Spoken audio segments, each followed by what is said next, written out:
Seuls 10% de filles choisissent la classe prépa aux grandes écoles filière technologie et sciences de l'ingénieur. Et pourtant, sur les bancs du lycée Joseph Gaillard en Martinique, elles représentent la moitié des élèves. Et le moins que l'on puisse dire, c'est qu'elles n'ont pas peur de viser des parcours exigeants. Mon projet professionnel, c'est devenir ingénieur en aéronautique. J'ai choisi d'aller en CPGE car ça va me rapprocher encore beaucoup plus de mon projet. Moi, c'est soit devenir ingénieur architecte ou à l'opposé, devenir pilote de ligne. Si les formations supérieures conduisant au métier d'ingénieur et du numérique sont majoritairement choisies par des garçons, en Martinique, le rectorat se félicite. Les actions mises en place pour renforcer l'attractivité de ces filières d'excellence ont porté leurs fruits. Discutant avec certaines d'entre elles, elles nous ont dit que voilà, elles ont un projet professionnel.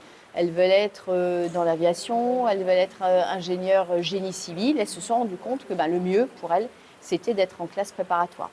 De façon plus générale, en fait, on a une vraie dynamique des classes préparatoires depuis 2 ans dans l'académie, avec une forte progression des effectifs.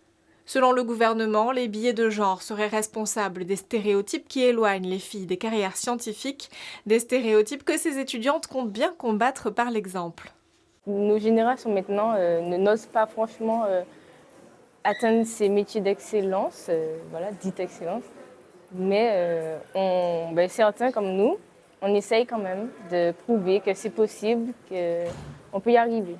30% de filles en prépa scientifique d'ici 2030, c'est l'objectif que s'est fixé l'État pour féminiser les filières. Pour y parvenir, la ministre Elisabeth Borne a mis en place le plan Filles et Maths et la formation des professeurs.